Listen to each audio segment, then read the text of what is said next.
Herkese merhabalar dostlar. Yeni bir videodan merhabalar. Uyku dengesi üzerine konuşacağım. Ben uykusu çok dengesiz olan bir insan olarak konuşacağım bunu.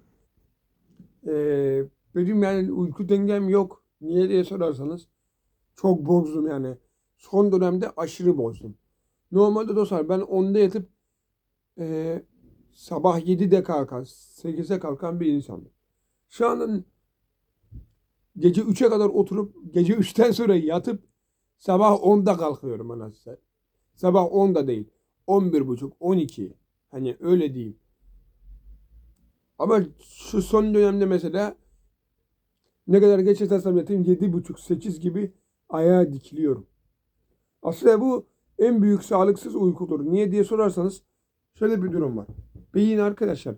Zaten bunu uzmanlar da söylüyor. Ben söylesem de bir şey değil de bunu uzmanlar da laf ederek söylüyor zaten. Diyor ki 10'la 3 arası mıydı?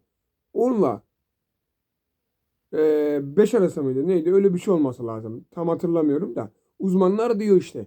Sizin beyin, yetişkin bir insanın beyni ya da işte normal bir insanın beyni ya da bedeni o saatler arasında şey yapıyor. Baba. E, Kendini yeniliyor. Haliyle duygusal yenilenme de yaşıyorsun. Bedensel yenilenme de yaşıyorsun. e, dinç ve dinlenmiş bir şekilde kalkıyorsun. Ama ben mesela 1'de yatıp 8'de kalktığımda bu olmuyor. Niye? Çünkü abi gece uykusunu tam almamış oluyorum.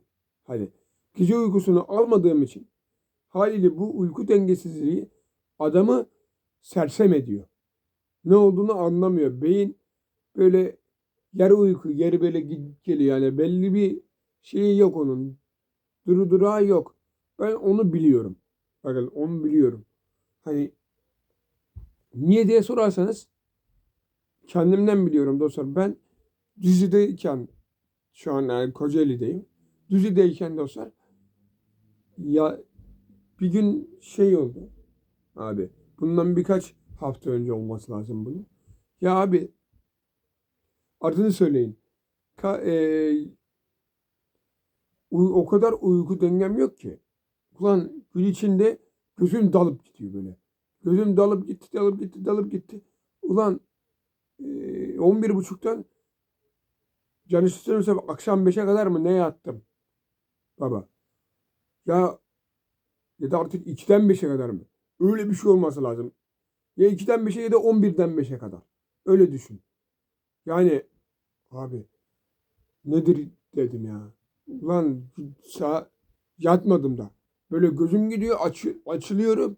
Gözüm gidiyor açılıyorum. Ulan zaman nasıl geçtiğini anlamamışım. Öyle düşünün.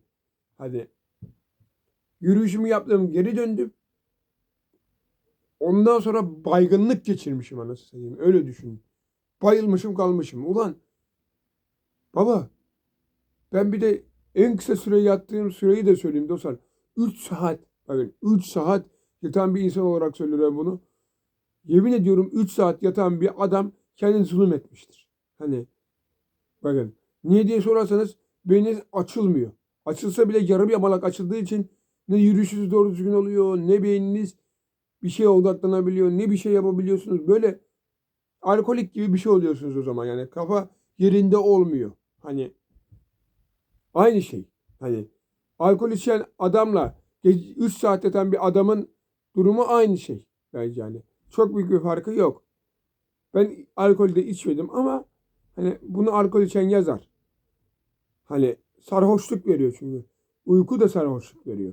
İyi uyumadığın zaman. Uyku da sarhoşluk veriyor. Şimdi haliyle öyle bakınca uyku dengesi zaten berbat olan bir insan çok da iyi bir şekilde yaşayamaz. Hani ne anlatırsan anlat. Ne yaparsan yap. Bir de benim bu yayın işleri de dostlar yayın işleri de var ya şimdi ulan Ramazan ayında daha da mesela uyku dengem hiç yoktu benim. Öyle söyleyeyim. Uyku dengem hiç yoktu. Baba yani 10 saat yayın yapıyorsun. Nasıl uyku dengen olsa ki hep yayına bakmak için ayakta kalmaya çalışıyorsun. Gün içinde uyuyordum galiba ben o zaman. Hani hatırlamıyorum da bakın. Aslında dostlar en büyük çöküntülerimizin sebebi uykusuzluk. Stres, sinir de var ama en büyük çöküntü yüz çöküntüsü.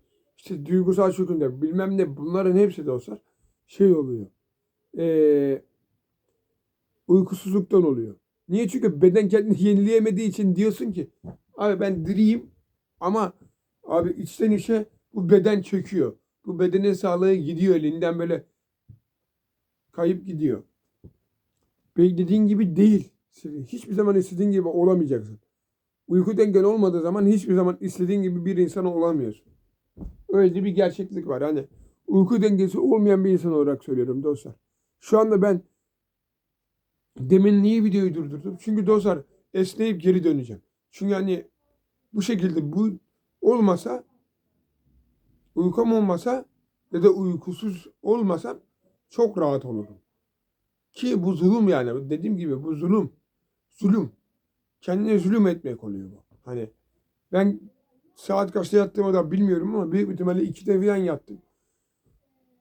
7.30 gibi mi ne kalktım öyle düşünün. Ya abi öyle olunca haliyle uyku dengen yok, bir şeyin yok. Böyle kalıyorsun. Öyle havada yani neyse ki daha iyi yatanlar kendini toparlayabiliyor yani. Neyse dostlar ben şunu da söyleyeyim. Uyku dengesini sağlamak bize düşüyor aslında. Niye diye sorarsınız. Boş boş bir insan zaten her zaman istediği gibi yatar. Niye? Çünkü mesela ben kendi hayatımdan bir örnek vermeyeyim. Şimdi yaşlılar çoğunlukla yatıyor değil mi? Abi gece, öğlen, akşam fark etmeksizin bunlar yatıyorlar. Bunlar yattığında uykularını alamadığı için değil. Aslında beden yaşlı oldukları için beden artık çok yoruluyor ve yatıyorlar. Hani onlarınki daha da büyük çöküntü. Ve hani sallıyorum 70-80 yıllık bir hayatta olan bir insan için söylüyorum bunu. Hani bizden önceki neslin anneleri olarak söylüyorum. Ee, Hatta yok ondan da bir önceki neslin anneleri için söylüyorum. Hani onlar tarla taban biçtikleri için çok yorgun insanlar.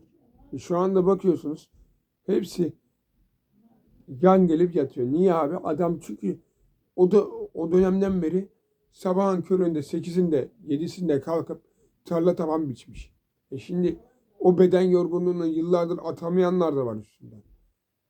Ya bilmiyorum onu nasıl atarsın ama hani o çöküntü bir de o haliyle yani 7-8 çocuk yapanlar vardı. O da ayrı bir şey. O şu anda bu insanların uyku dengesi bizden daha iyi. Niye diye sorarsanız yatıyorlar.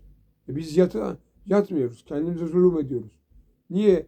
Mesela sallıyorum bir rekor kıracağız mesela oyunda. Ona kafaya takıyoruz. Kendimizi harap tabi ediyoruz. Yani harap edene kadar hiçbir şey yapmazsın. Olur gider. Ben kendime de bazen hani sinir oluyorum abi. Niye ben bu kadar hani kendi zulüm ediyorum? Yani uyku dengesi en önemli şeydir. İnsanı en zinde tutacak şey uykudur. Uykusuzluk adamı yoruyor. Bakın ben bile şu anda yorgun bir şekilde söylüyorum bunu yani.